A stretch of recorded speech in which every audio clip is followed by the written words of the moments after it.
Hello, it's me again. Okay, so here is my empowerment piece for those of my friends that like to watch because you find me very, very, very amusing. I'm going to share something with you today.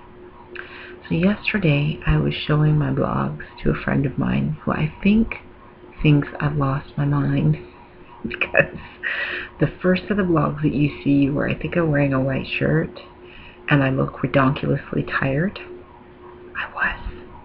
I did those at 3 o'clock in the morning and then I posted them immediately. Didn't take time to represent myself properly. So my friend's watching it and she was like this. And then she looked at me like this.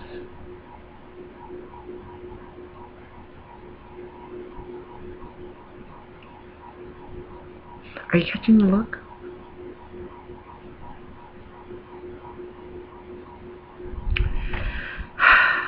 And I just said to her, well, I think it's funny. I find it amusing. So I put it up. So it got me to thinking. All of my life, I have been governed by what people think. I think part of it is being a preacher's kid because you don't have a choice. People are going to tell you what they think. You don't have a choice. People are going to know your business. They're going to tattletale on you. Yes, I said tattletale. I don't know how many times I would be like, oh, Mom, yeah, I'm going to my friend's house. And we're just going to hang out and watch movies. And then I would be like going down the street at 11 o'clock at night to get some ice cream. And someone would call my mom. And by the time I got to the ice, anyway, just an example that didn't really happen, but it was that exaggerated that something happened. Everybody knew. Mind you, we lived in a town of 1,000. So I think growing up with that has always made me very aware and conscious of what people thought of me. And that used to govern me. And that's pretty intense. Until I got this understanding recently where I was like, you know what, Moheen? These people don't pay your bills. These people aren't in your room. When you lay your head down at night, they are not there. More times when you're going through a situation, they are not the people you're going to call. So does it really matter what they think? No, it doesn't. So I had to go through this whole process of who matters. And I got down to family, close friends, but first and foremost, God. So I then had to go to what matters to God. And I had to study that. I had to study who am I in God. Because I realized that the person that I was portraying or presenting was not the person that I am. And although I am a very transparent, very honest person, I'm very upfront, I'm very good at telling people what I've done wrong and the mistakes I've made. I believe that's from my parents. I still was living a little bit of deceptive existence because I wasn't who I am. So the last 3-4 years, I've been on this journey to really be true to me. And I must say I faced a lot of challenges in it. I had to admit that I was embarrassed to tell people I was a single mom. Because when people hear that you're a PK, they expect that you've had a very checkered past. And although mine wasn't really checkered, I mean, still, I hit the quota somewhere because I'm a single mom, right? So I was embarrassed to tell people that I was a single mom because I didn't want to be judged. I was embarrassed to tell people how many kids I had because I didn't want to be judged.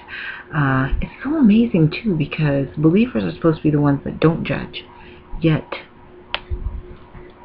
they're the ones that get judged by the most because people in the world really don't care how many kids I have, and they just love me for me. That's a whole nother preach. That's a whole nother blog. So I had to do that. I had to, one of my friends called me white. I had to be okay with the fact that, you know what?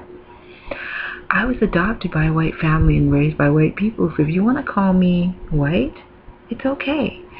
I had to accept the fact that there's a lot of things I like to do that people don't like to do. ride horses. I enjoy the snow. I enjoy going to do different things that most people wouldn't want to do, and I'm okay with that. But I realized that people's thoughts and people's impressions were shaping me and shaping my existence. And really the only impression or the only person of influence or the only influence over my life should be the Lord. And what the Lord thinks, because He made me this way. I used to be embarrassed about this. See this? See my tattoo? It says Moheen. And I have a little one on my back of Africa that's about this big with my name in a banner. Really pretty. But I was so embarrassed, even when I was serving as First Lady's armor bearer. It used to bother me.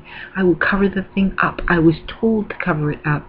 And I understand that church protocol and all those things, but even that shaped who I was. That I was embarrassed to say, I have body art. I was embarrassed.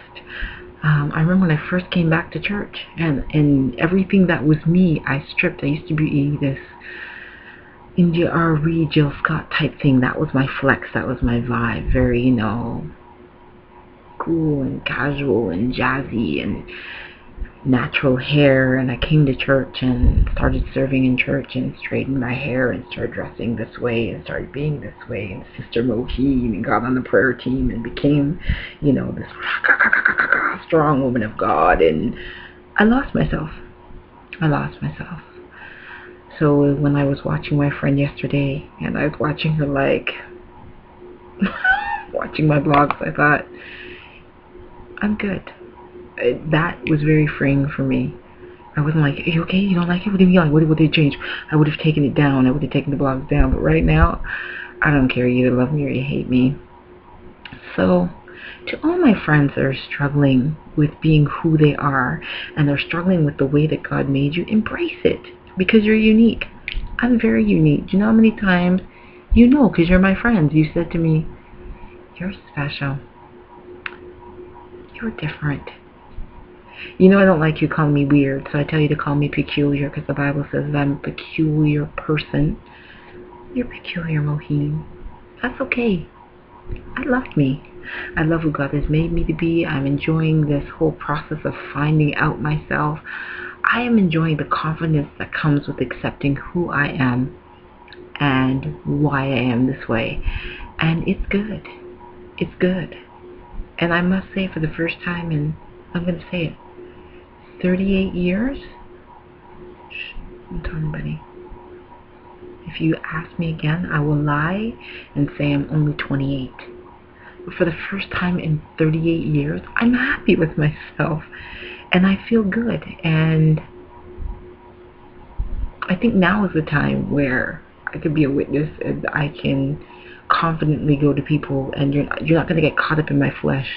You're going to see me. You're going to see who God made me to be. And you're going to be like, wow. And there's a peace and there's a joy that I've never had before. Because I'm good with this. I'm good with this. Mistakes, bad qualities and all, I just work towards getting them better. But I'm okay with who God made me to be. And I hope that you're okay with who God has made you to be. Enjoy your quirks. Enjoy all the little things about you that make you uniquely who you are. Because there is no one else that can be you. So be you and enjoy yourself. And do not let society and others mold you. Love you much, family, and I will talk to you soon. Bye-bye.